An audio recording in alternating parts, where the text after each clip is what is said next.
exporting. You are donating money and donating jobs. When you see these children dying in the Mediterranean, going to Europe, this is the problem. They are being killed by these economies of raw materials. Uganda halts raw coffee and iron ore trade. Museveni stands his ground against the West. The coffee beans that fuel the world's mornings and the iron ore that builds its skylines. In a move shaking global markets and rattling Western powers, Uganda has slammed the brakes on raw coffee and iron ore exports. President Yoweri Museveni isn't just making a trade decision. He's drawing a line in the sand.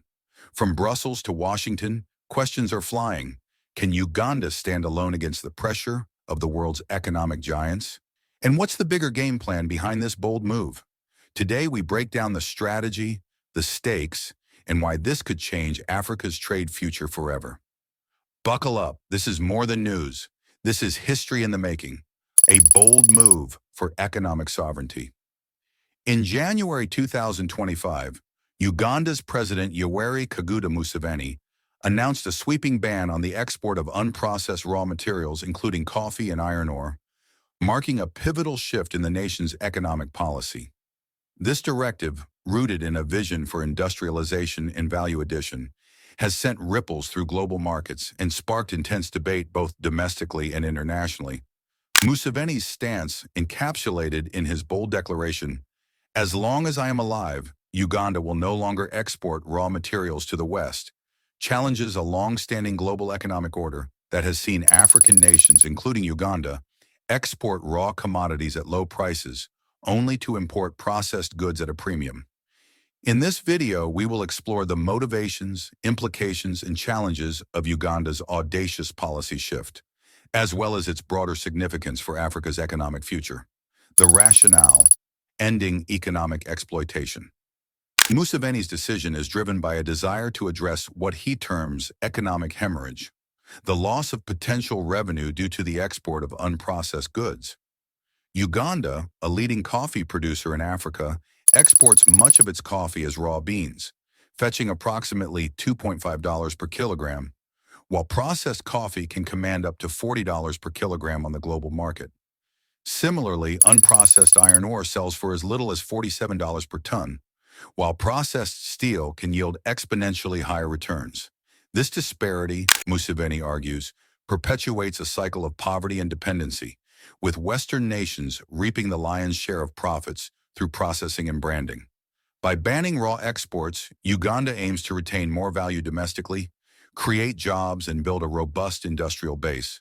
The president's rhetoric frames this as a rejection of a semi-slave trade model, emphasizing self-reliance and economic sovereignty. Impact on the coffee sector: a push for value addition. Uganda is Africa's top coffee producer, contributing 8.45 million 60-kilogram bags annually to a global market valued at $460 billion. Yet African coffee-producing nations, including Uganda, capture only $2.4 billion of this, with Uganda earning just $845 million. Museveni's ban seeks to reverse this by promoting local processing, such as roasting, grinding, and packaging, to capture higher profits. At the G25 African Coffee Summit in Kampala in August 2023, Museveni rallied African leaders to prioritize value addition, arguing that it would boost farmers' incomes and reduce youth migration to Europe. However, critics, including the Uganda Coffee Exporters Association, warn that inadequate processing infrastructure could lead to market disruptions and lower prices for smallholder farmers, who produce 90% of Uganda's coffee. The government has responded by investing in agro-processing zones, but scaling these facilities to meet demand remains a challenge. Iron ore and mining: building a local steel industry. The ban extends to Uganda's mining sector, particularly iron ore, with an estimated 312 million tons of high-quality deposits in Kabale. Museveni has emphasized that raw minerals should remain in the ground until Uganda can process them locally, as demonstrated by the commissioning of the Abyssinia Steel Factory in Jinja in January 2025. This facility, capable of producing 75,000 tons of steel annually, employs 280 people directly and supports over 1,000 indirectly, showcasing the job creation potential of value addition. The government is also supporting local industries by reducing electricity costs and prioritizing mining licenses for companies committed to domestic processing. However, the informal gold trade and limited processing capacity pose significant hurdles, with some exporters arguing that the ban could stifle investment without immediate infrastructure upgrades. Regional and global reactions. Trade diplomacy at stake. Uganda's policy has stirred regional and international tensions. Within the East African Community, EAC, countries like Rwanda and Kenya, which rely on Ugandan raw materials for their processing industries, may face supply chain disruptions. Museveni's insistence that the ban is a sovereign decision has prompted calls for revised EAC trade protocols to mitigate friction. Globally, Western nations, accustomed to accessing cheap African raw materials, have expressed concern. At the G25 Coffee Summit, the EU's representative, Ambassador Jan Sadik, offered support for value addition, but cautioned African nations to understand their markets. Museveni countered by questioning why Europe imports processed coffee from Africa, while Africans consume European brands like Nescafé, highlighting the inequities in global trade. This standoff underscores a broader push for Africa to redefine its role in the global economy. Challenges and criticisms. Can Uganda deliver? While the ban aligns with Pan-African goals of economic self-reliance, its implementation faces significant obstacles. The lack of sufficient processing capacity is a primary concern, with exporters warning that farmers and miners could face reduced market access and income losses without rapid infrastructure development. The Uganda Coffee Exporters Association has called for government incentives to bridge this gap. Additionally, the informal nature of much of Uganda's gold trade complicates enforcement, as does the need for clear licensing and certification standards. Analysts also point to potential trade disputes within the EAC and with Western partners, which could affect Uganda's export revenues in the short term. Despite these challenges, the government remains committed, with Minister of Energy Ruth Nankabirwa emphasizing reduced electricity costs and streamlined regulations to support investors. Opportunities. A vision for industrialization. The ban presents significant opportunities for Uganda's economy. By processing coffee and iron ore locally, the country could increase its GDP tenfold, from $55 billion to $550 billion, according to Museveni's estimates.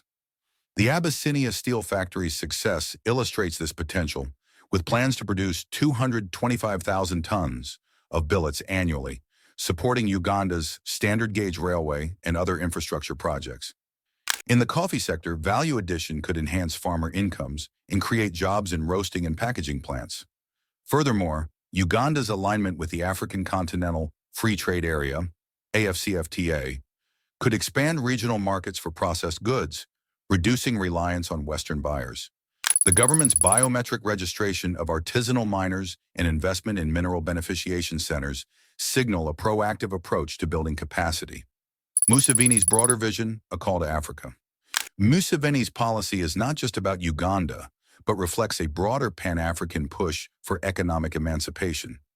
At the G25 summit, he urged African nations to unite against semi-slave pricing and invest in resilient coffee varieties and infrastructure to counter climate change challenges. His vision aligns with the African Union's Agenda 2063, which prioritizes value addition and intra-African trade.